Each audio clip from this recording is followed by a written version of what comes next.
ɓiɓɓe fulɓe andu diine maɗa fedde heblo sukaɓe Afrique takkusana yoni to Sara Koura jalluɓe ko on waktu yoni ha to demɓe 5 wonɓe coñal maaro e ko taari ɗum kala ene jeeya e gardidi kabaruji men to leydi Sénégal ñalawma hande o ñalawma ɗimmo laaɓal ngal ummini ɗum mawɗo leydi Sénégal caggal lewru yawtundu hande o ko yidde haɓade kala ko fate ñonkoto taweteɗo yoga e nokkuji kala to Madina Gounass wuro teddungoɓe nangganoɓe nawa to Kolda ɗaccitama ha laaɓi garti e galleji men ma en ketto e musidɗo men Amadou Sambalo to leydi Mauritanie hoorejo leydi Mouhamed Cheikh Al Ghazouani itti c'était timmuɗo Nelly a toon to kay hayɗi ɗum ko hanki o gam yettunude duwaw caggal ɗin pittali tati baraɗi toon ma en ketto e nder kabruji men musidɗo men Ghali Abouba to leydi Mali Mohamed Ali Bathily ko dawriyanke gonnoɗo jaagoɗo leydi Mali kañum nanga wedda e kaso hanki o ɗum ko caggal diɗɗala ngal ɓe mbanno yaade toon to galle Moustapha Diko taw ko dawriyankoɓe toon to legal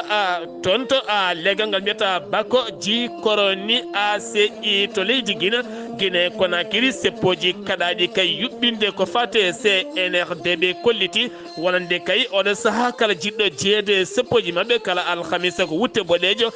mbatta gam haɓade kuppiraji kami uddugol médiaji e ceergol gurdama e ndeka leydi ndi Niger ñame jaɓɓima hooreɓe leyɗele tati ɓeɗo hen jeeyaɓe ngal ɗo diɗɗala woni Mali Burkina Faso Niger some mabɓe gadiɗo ko fate yaltinde leyɗele mabɓe e caɗele kabruji men maɗa en ha to Cameroun kame joolama jaɓeri musidɓe tedduɓe woto goɗɗe joni jañoɗen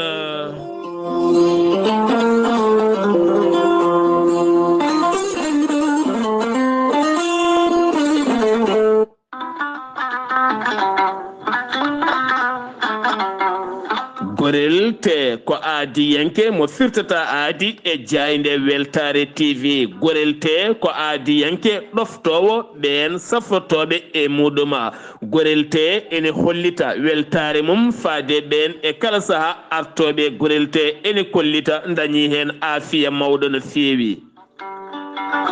gorel te ko haako moƴƴo iwru ko tokkore dinnoro ari ko wallude e safrude ha moni kala daña aafiya muɗum on joguiɗo AVC cardiaque ƴiƴam dogata e ɗaɗi mum ɓandu jaaɗoru ɓandu wuloru neɗɗo tuƴiɗo mo nangata taare kala mum de gorel te ene humta on haaju gorel te noon sa yiɗi andude ko jangta e mum ko kala jahata koto Google mbaɗa www.gorelte.com ma jangan hoorema kala gorel te an tuƴiɗo donkuɗo yaade juma e jama ni jokkoyde enɗam kala musalla ɓandu no fotiri kala gorel te ene momta ha laaɓa e ballal jomiraɗo o sa yiɗi jokkodirde e tongoɗe gorel te beele mbawa jokkodirde mabɓe Oumar Dia to Tambacounda 77 527 14 44 so tawi koto Bonji Salamata Ba 77 695 43 01 so tawi noon gonɗa koto Gawol ko Farmata Abdoulaye 77 150 70 61 so tawi noon gonɗa koto Guédiawaye Amadou Abbas Ka mbatta ko 78 313 89 28 so tawi noon gonɗa koto Thiès e ko taari ɗum kala jokkodirta koye Moussa Dia 78 860 76 68 so tawi noon gonɗa koto leydi Mali to wiyete Melga Mali jokkodirta koye Abdoullahi Diallo mbatta ko 00 223 72 49 30 07 so tawi noon gonɗa koto leydi France jokkodirta koye Haruna Ngayda 06 50 99 64 43 so tawi koto États-Unis d'Amérique gonɗa jokkodirta koye Abousso Kawral Fouta Business plus 1 34 77 01 56 77 musidɓe tedduɓe gorel te kawis ɓolo e muɗuma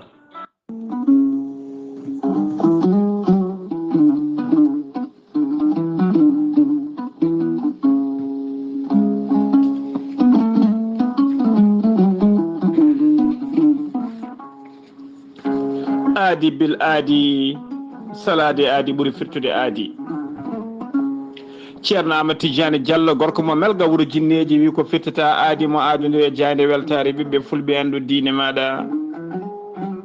ceerno Amadou Tidiane Diallo ko jaadido ɓalo walla ednowal kala gando leɗɗe laaɓaɗo tigui defte ceerno Amadou Tidiane Diallo gorko mo melga wuro jinneji ne safra rafiji kewɗi ɗe jiida cirolo omo safra wonduɓe kista wonduɓe fibrom dogam sita rewɓe ɗon koɓe sowade rewɓe dartoraɓe kala ceerno Amadou Tidiane Diallo gorko mo melga wuro jinneji ene safra ɓen yanawɓe barogal eɓe seedineji mbahdeti koye mumen kala ceerno Amadou Tidiane Diallo gorko mo melga wuro jinneji ene safra wonduɓe koyɗe musoje keceji musoje koyɗe ɓuutoje ɓalli ƴakkoji kala ceerno Amadou Tidiane Diallo mo melga wuro jinneji so tawi on jokkodiri so ɗam maldana balɗe tati tawat kon dowodiri a wi alhamdoulillahi rabbil alamin ceerno Amadou Tidiane Diallo gorko mo melga wuro jinneji ne safra rafiji kewɗi taw ko rafiji gorago guila ustaraɓe gorago yawɓe yitade koye mumen jippiɓe e leece e fiɗaɓe soppis kala ceerno Amadou Tidiane Diallo on fannomo jogui leɗɗe ko muɗeteɗe wiyete ko meeɗi moosa a ƴettat ɗum joni joni moosa no foti no foti omo jogui leɗɗe goɗɗe leɗɗe ɗe urete sa urima ɗum joni joni jiitoɗa hoore maɗa ceerno Amadou Tidiane Diallo ko bawɗo listihara ko indema inde nenema kalantamo o haala ko wone ma ha mbiya yoni ceerno Amadou Tidiane Diallo ne yawrata ɓeɗo weddaɓe korte wonduɓe dabaruji ɓe arsigaji men kippi kala ceerno Amadou Tidiane Diallo gorko mo melga wuro jinneji ene andina dendagal kilineɓe mum e oɗo saaha mo tawi to nakcol lamorgo leydi Mauritanie to legal 6e élimina galle makko ne tawi hakkude robin 4 e robin 5 so tawi a ari ha yettima to gara setarnaji sa so yeeƴima ma sowna étage ne waɗi karoje ko ɗon ceerno Amadou Tidiane tawate ceerno Amadou Tidiane Diallo numéro makko leydi Mauritanie mbatta ko 46 94 21 91 walla kadi so tawi jiɗɗa hebdemo to banggue WhatsApp ko numéro makko leydi France mbatta ko 00336 04 04 66 27 ceerno Amadou Tidiane Diallo mo melga wuro jinneji ene andi dendagal kilneɓe makko base makko ne tawi to Dakar ene tawi ɗon miñi kono wiye ceerno Abdoulaye Diallo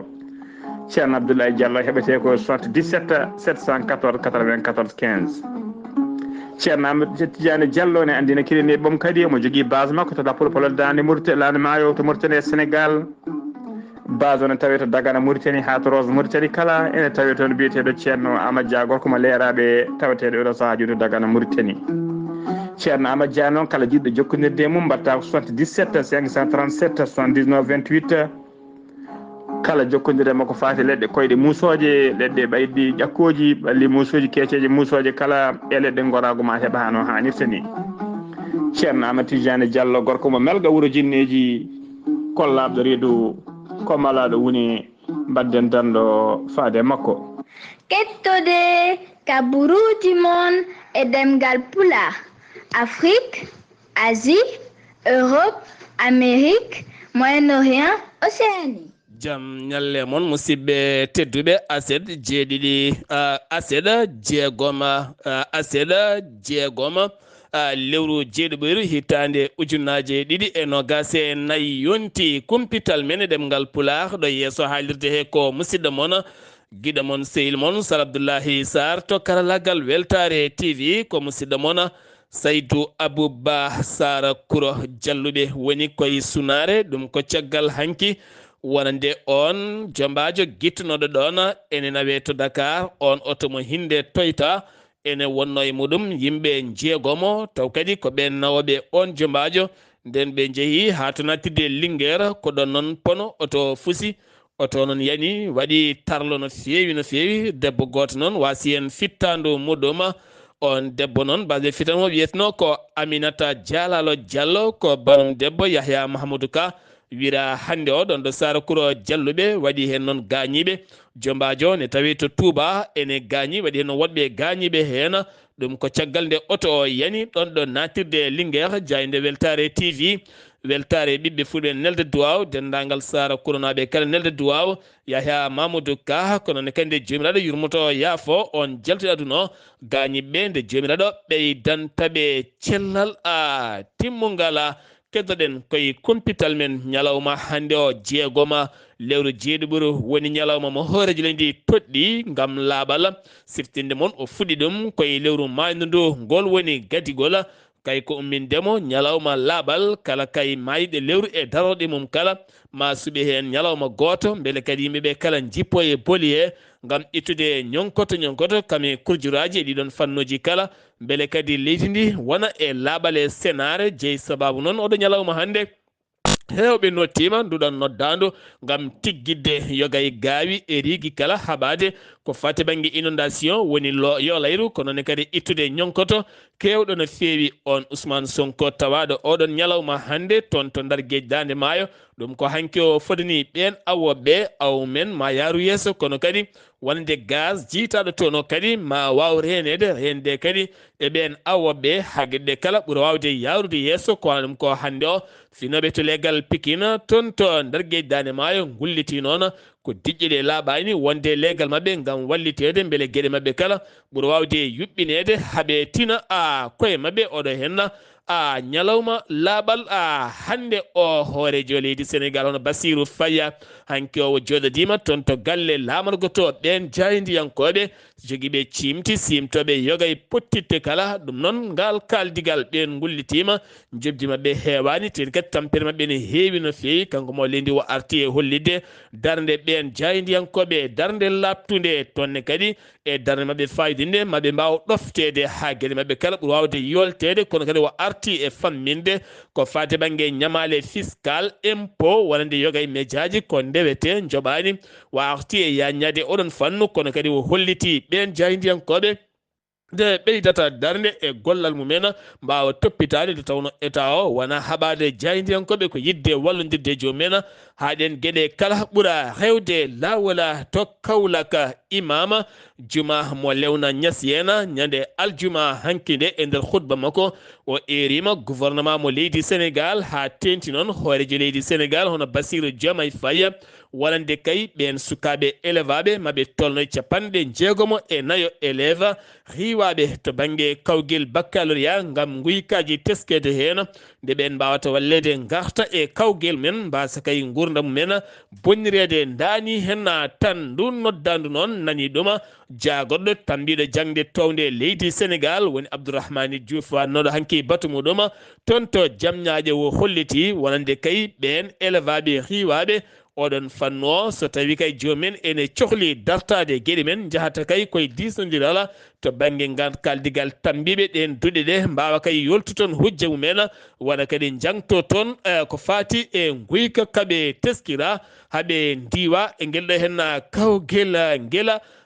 baccalauréat ko wona ɗum konon Ousmane Sonko hoore jaago lendi e nder ndeɗon jonde o rokkiri kay wonande dawal ɗimmala ɓen ɓe dañano tawtorede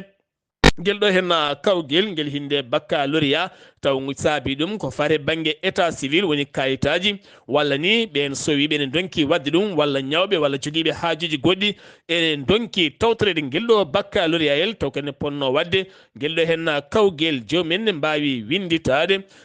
jeeɗiɗi nduɗo hen lewru jomumen ne mbawi winditade e nder nduɗo hen lewru jeeɗiɗi mum so fade banggue ene mbawi winditade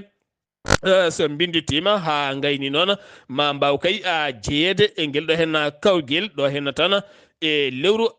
septembre beele jomumen kay mbawa yuɓɓinde kawguel men ɗum noon koye deuxiéme sens ko wona ɗum ko noon ñalawma hanki o kanko jagorɗo jangde towde leydi Sénégal o holliti wonande kay ɓen wawɓe gagnade e guelɗo hen kawguel guel baccalauréat ñande 19 lewru septembre ko nden kamɓe kala ɓe mbaɗete orientation ngaji mabɓe faade yoga e duuɗe jangguirɗe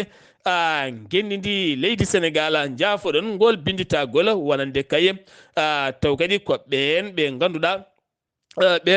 dañano wadde baccalauréat mum saabu rafi walla saabu sowade walla ni saabu état civil jeetati ha 10 lewru jomin poti winditade ɗo e octobre jomin mbawa kay tawede guelɗon kawguel so tawi noon ko ɓen riwaɓe ha mbawi hen jaggede ɗum noon ko toon to école mo Bambeya dañi kay étudiant dañi candidat goto mo baccalauréat waɗa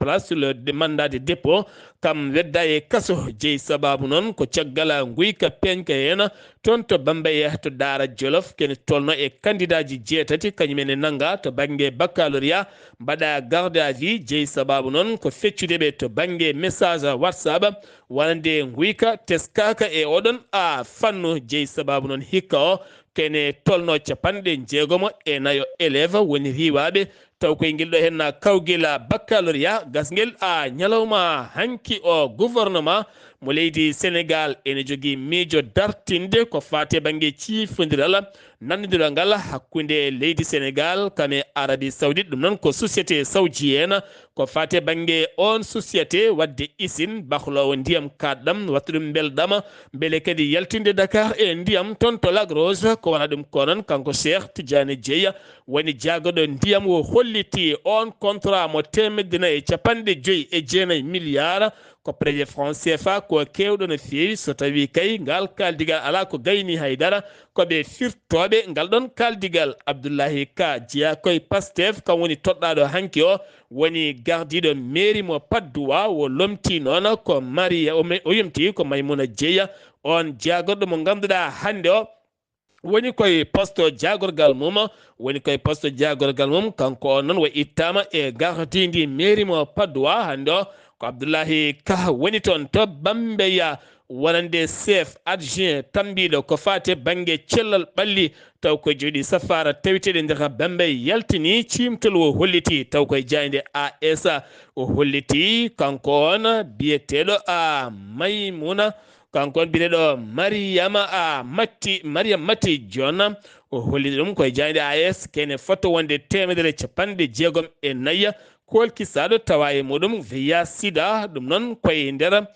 wonande 33 poste de santé taweteɗe nder diwal mo Bambeya hen 14 ko sukaɓe jettaki duuɓi 18 kono kadi woni hen ƴettaɓe en charge holliti ɗum ɗo hen alay saago laamu ngo daro hen darde tinde lang no feewi beele waɗa hen taɓal manggal no feewi gam haɓade oɗo hen raaɓo woto ɓeydade layde e nder rendo ngo toon to Bambeya jeeheten ko toon to wuuro teddungo Madina Gounass taw yen toon musidɗo men Amadou Samba Lo fitinaji bannoɗi ñande julde taske 17 lewru maynuɗo hennude toon to Madina Gounass hewɓe nangganoɓe caggal kay wonde 46 minoren ɗaccita ñalawma hanki o 119 ɗaccitama toon to Kolda ma en ketto en musidɗo men Amadou Samba Lo to Madina Gounass. Assalamu aleykum wa rahmatullah.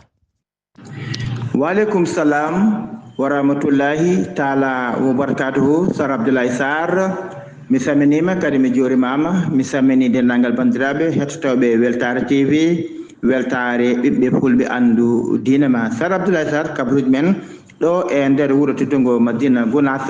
eɗen gandi ñawore immere nde ko hanki waɗi toon to Kolda kikiɗe hanki ko nden ñawore nde waɗi Allah nonino Sar Abdoulaye Sarr fodde 119 suka mbawi ɗaccitede e kikiɗe hanki o e jamma hanki o mbawi joftude ɗo e nder wuuro teddungo Madina Gounass. Kamɓe kala ɓe garti eɓe celli eɓe kissi ɓe kolliɗe kadi gonangal mabɓe toon to Kolda ala ha cayle gote sowona tan kam ɓeɓe ko joom haajuji en haaju men tardi ɓe ko joom golleji en golle men tardi ɓe ko joom palasuji men tardi kono kadi ñawowo kadi heeɓi namdade holko mbaɗi holko ɓe mbi kamɓe haydara mbaɗani haydara mbiyani ɓe mbiyama yoɓe ndeccu e galleji mabɓe yoɓe jooɗo ɓe tawama e nder galleji mabɓe kadi ɓe nangga ɓe nawama kono kadi hay huuɗo ala ko mbaɗi heddi kono woɓe ganda cuusa laamu ganda laamu so jiiɓe ɓe gara dogga jaaha ɓe tara ɓen ɓe nangga ɗumen walla ala soɓe tawi joomum naati e galle ɓenni faade oto galle kala ɓe tawi e sagata e galle heɓe nangga ɗum ko ni woni koɓe nanguira ko wona e hunde goɗɗum. Heddi kono Sar Abdoulaye Sarr heddi fodde sukaɓe 19 ɓen kam toon keddi ɓen mataw wonko tawra ɓen go won jogitaje tawra ɗum saabi ɓen kam nan toon keddi taw o ma heddi ɓe koɓe ganda haydara mbaɗani haydara mbiyano ɓen ko hamdulillah min gol to ko 50 e jeegomo ɗaccano ngol ɗo hanki o ko 119 ɗaccita ko 19 keddi toon ɓe ko mataw wonko tawra heddi hande on so Allahu lamdi Sar Abdoulaye Sarr kamɓe sukaɓe ɓe jahata caggal tisbar to galle ceerno yiide ceerno e samodirde muɗum kono kadi e hablodirde muɗum wonde ɓe jeehi kono kadi ɓe garti e dow jaam e cellal sar Abdoulaye Sarr mi salminima kadi mi juurimama ko musidɗo won Amadou Samba Lo ɗo e Madina Gounass fewde Weltare TV weltare ɓiɓɓe fulɓe andu diina ma. Amadou Samba Lo Madina Gounass wuro teddungo ha to legal rahmatullahi nasrullah nonne kadi sen giwi toon to Madina Gounass wuro teddungo ɗum uddi kumpital men ɗemgal pulaar nde genidi leydi Sénégal paaɗen ko toon to leydi Mauritanie caggal jencude yaltundi ha waɗi toon fitinaji ñande talata jawtuɗo ha jeeyi sababu noon sukaɓe tato mbasi pittali men toon to kay hayɗi ɗum ko caggal jilluji ɓen dawriyankoɓe kame cate daraniɗe haqqe innama aade e rango yo loskoji luggi mbaɗe hen ko wala ɗum ko noon hoorejo leydi ɗi toɗɗitaɗo e dawol mum ɗimmala woni Mouhamed Cheikh Al Qaswani itti seti mum timmuɗo Nelly hanki o toon to kay hayɗi gam yettinode duwaw ma en ketto musidɗo men Mouhamadala Haliba jaam hiire maɗa. Jam hiire maɗa ceermen ceerno Sar Abdoulaye Sarr jam hiire moon hettiyankoɓe radio weltare ɓiɓɓe fulɓe andu diine maɗa weltare TV ko noon tigui kabaruji men ko ɓuuri tengtude e nder leydi Mauritanie Mouhamed Cheikh Al Qaswani hoorejo gendi ndi o noddi délégation timmuɗo c'était timmuɗo o noddi ɗum to kay hayɗi on seti noon yeehi ko yettinoyde duwawuji makko e duwawuji laamu ngu addi ngu faade famille aji taw ko jayanoɓe e seppoji bannoɗi ñande jamma altine goo ene wiyata talata ɗiɗi lewru juillet bannoni caggal kayde résultat ji jaltuno ko fati e jencude sumgoji hooreji leydi bannori ñande nogas e jeenayyi lewru juillet lewru juin taɗo junnaji ɗiɗi e nogas e nayyi ha waɗino fodde yimɓe tato ha yimɓe nayyi wasɓe hen pittali men kamɓe délégation noon nde ɓe jetti toon ɓe mbawi joddade e famille aji ɓen tawa kadi koɓe jajanoɓe hen ɓe jettini duwawuji mabɓe famille aji ɗine dutti duwaw faade hoorejo leydi ndi ɓe kolliri hen weltare mabɓe mawni no fewi ɓe kolliri kadi ɗum ɗo ne usta tooke ene usta kadi sunare caggal ka yiideɓe délégation poɗɗo ni henen ummorade e hoorejo leydi ndi ene tengtina kadi wonde hoorejo leydi hakkille mum tigui nana e mabɓe ɓe ɗon délégation arɓe noon ɓe garani juuɗe men eɓe gaddi kay enveloppe aji taw ko tekkuɗi haalis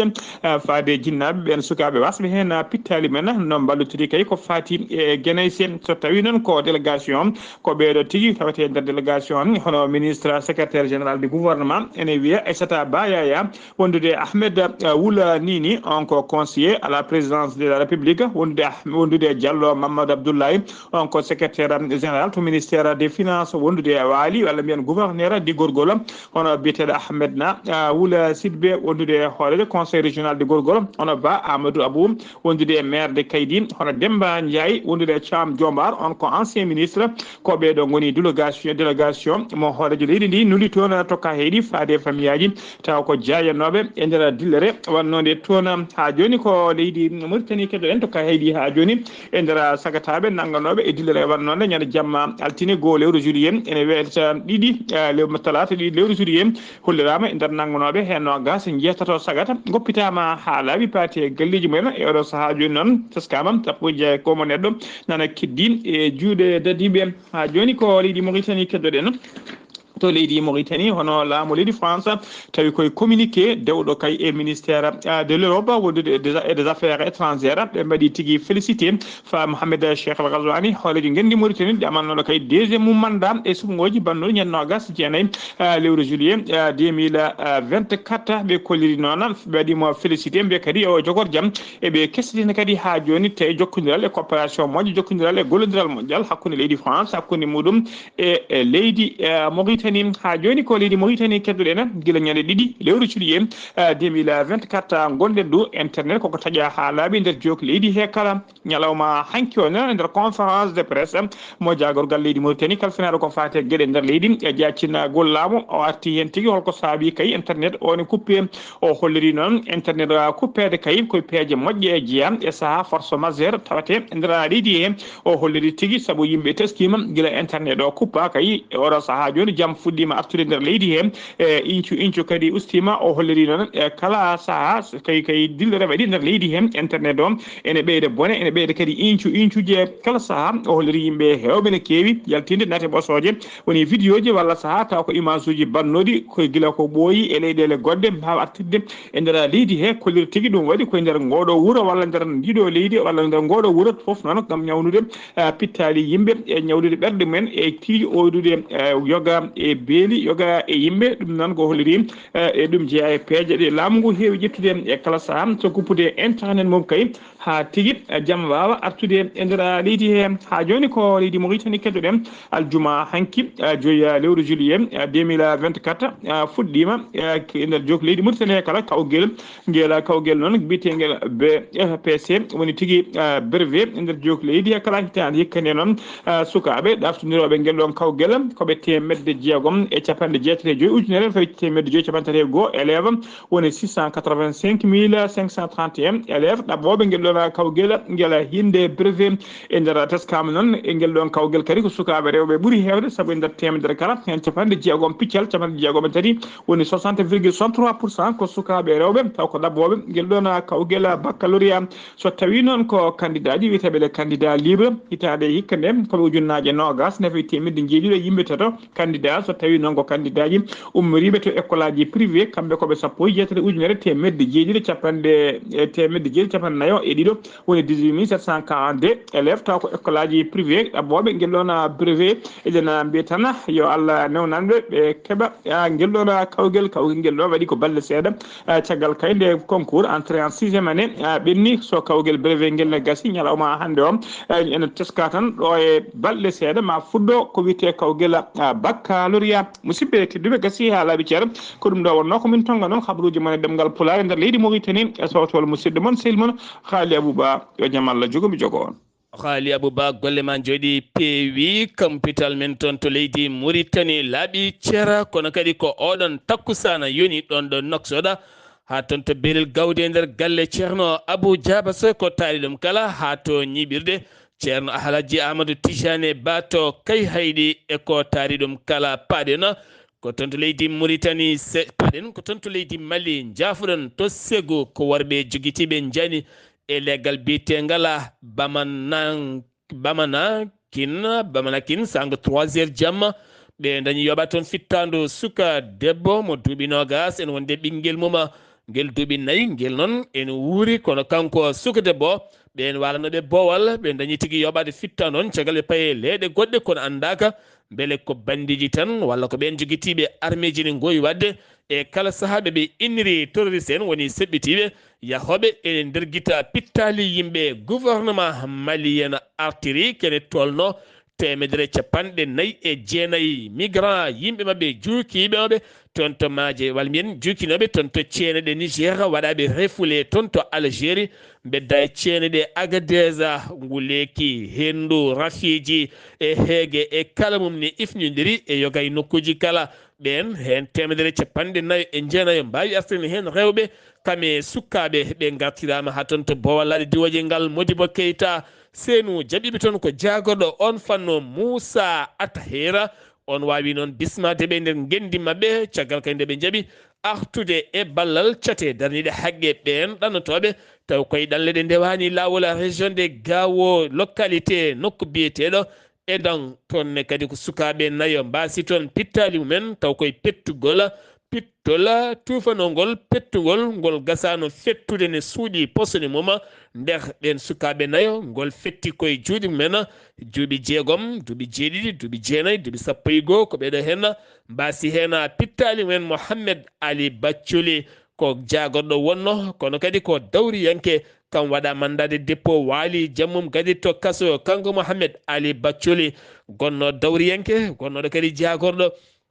koye moɓodiral dawriyankoɓe fanode galle on biyeteɗo Moustapha Dikko toon to leggal bakko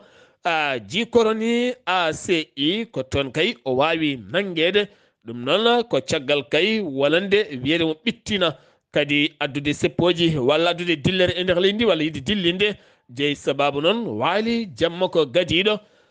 to kaso dossier ji ɓen tumaɓe ko fate dirtingol ngaalu leydi ndi e mbuñaari e ɗin fannuji kala ɗin dossier ji gudditaɗe gila goo nduɗo henna lewru ha capantati lewru août 2024 ɗin dossier ji ma laato toon to cour d'assise ɗum noon ko yidde yurnitade kene foti wonde capanɗe joyyi e goho dossier taw ɗin dossier ji ko temedere capanɗe jeetato e goho ɓen tumaɓe hen sappo e jeeyo ko rewɓe sappo e jeetato hande o ne tawi nder kaso ɓen taweteɓe kaso hen goto ko debbo woni madame Boire Fili Sissoko mo ganduɗa ko nangganoɗo wonnoɗo jagoɗo e laamu Ibrahima Boubacara Keita hande o ene tawe eɗeɗon juuɗe ɗin dossier ji noon maɓe jokku yurnitade ɗo ha capantati lewru uta e nder ndeɗo henna hittande to Guinée Conakry eɗen gandi laamu ngu haaɗi kala ko fate seppoji catal CNRD ɓeeno tambiɓe ko fate banggue wonande wullitade goƴaji ɓiɓɓe leydi ndi ɓe kolliti caggal ɗi seppoji kaɗa hande o kay seppoji ɗi gonti e kala alhamisa moni kala yowa t-shirt taw ko boɗejo coyya ɓorno ɗum ñalawma o kala no worno gam hollirde metti mum ko fate kuppiraji kuura baɗaji nder leydi ndi kono kadi ko fate banggue wonande kuppiraji kuura kamene wondi kadi e guddugol médiaji e gurdam ceerlam e nder leydi ndi e haqqe innamade yaɓɓede nder leydi ndi kala ɗum noon jomumen kollitiran noon mette mumen ñame ko lamorgo leydi Niger hande o udditi demuɗi mum ha yaaji gam jaɓɓade jeeyaɓe AES taw kadi ganduɗa ko cetal tafangal gila tan sappo e jeegom lewru septembre joɗinogala 2023 toon to lipta ko gurma ɗum noon ko jonde joɗinode toon hakkude colonel Assimi Goïta Ibrahima Traoré mo Burkina Faso kame Abdourahmane Sahani e gardiɗo leydi Niger hande o noon ɓe mbawi joɗade kamɓe jagorɗe mabɓe gam yurnitade kuccam golle leyɗele mabɓe tati kene kadi e rendinde sembeji haɓade ha hande ɓen saɓitiɓe taweteɓe nder leyɗele mabɓe addoɓe janguji e kala saha kono kadi ƴewde faggunu en ƴellita hakkude leyɗele ɗe e wallude ɓiɓɓe leyɗele ha mbawa wonde jaam nden jonde noon woni joɗide ñalawma hande o nde jooɗi kono kadi CEDEAO ɗon ɗo ɓe jaltiɓe kolliti kañumne erima hande ɓe gartata e galle CEDEAO ɗon ɗo CEDEAO fiɓe wadde jonde mum ñalawma janggo toon to Abuja lamorgo leydi Nigéria ko ɗon noon avocat ji gonnoɗo hooreji leydi Niger Mohamed Bazoum ɓe eri CEDEAO jogorɓe joɗade ñalawma janggo on Mohamed Bazoum pollanoɗo e lefol laamu muɗum guila nogas e jeegom lewru juillet 2023 taw follimo ko général Abdourahmane Sahani hande o laamiɗo leydi Niger ɓe erima CEDEAO e somi muɗum nde wawata darade hen darde tinde beele kadi on biten Mohamed Bazoum yaltaɗiɗo hen kasoji kañum e joom suuru mum biyeteɗo Khadija taweteɓe e nder kaso surveillance taw kadi ko toon to leydi Niger to Cameroun caggal nde laamu ngu haaɗi wonande leydi ndi kay oɗo sa harminama hen gorkati e debati en neɗɗo battuɗo hoore mum gorko battuɗo mum debbo walla debbo battuɗo hoore mum gorko alamo resat so wona debbo hono mum gorko ne alamo yadata so wona gorko hono mum ɗum noon eɗen gandi kala nanggaɗo leydi Cameroun ko duuɓi 5 kaso e amande timmude no feewi ko wona ɗum ko noon oɗo sa haala kewka nder leydi Cameroun ko Brenda Biya ko ɓi Paul Biya mo duuɓi nogas e jeegom guuro toon to Siwisa kañum ɓanñini natal muɗum e nder réseaux sociaux ngal natal on mo ɓuucodira e debbo hono makko on debbiteɗo Leyon taw kadi ganduɗa ko star jeeyaɗo toon to Brésil o holliti noon kanko hankkadi ni ko woni ko kanko ɗum o woni ɗum noon hande o Cameroun naɓe hewɓe ene kollita hol ñawore jogorde yande e makko to joolam jabberi hakkude Amérique kame Israël Benyamin Netanyahu ko hoorejo jaagoɗo leydi Israël kamine wonde Joe Biden hoorejo leydi Amérique wi galle danejo joguiɗo konngol ngol maɓe jiidir toon to Washington États-Unis de Amérique nogas senayyi nduɗo hen lewru maɓe jewtit toɓɓe jaƴƴi no feewi kola ɗum konon Joe Biden hanki holliti oɗo sahani heeɓi darade kay gam gembude hoore mum ha tiiɗa beele kadi wawa lamtade leydi ndi dawal ɗimmal ɗum ko caggal yontere yawtunde kuccam tengure ngu hakkude makko Donald Trump o dañiya hen noon gacce mawɗe no feewi ɗen gacce noon jeeyi saabu koye hewɓe ñiŋimo hen so tawi cellal makko hattanani yo accu guila law ko fulɓe mbiyata ko wiide suusa ɗofte ɓuuri yaade ha ɓooya rutto to Iran caggal sumgoji bannoɗe dawal gadingal oɗo saha sumgoji ɗi battuɗi hanke dawal ɗimmal ɗum ko hakkude Masouda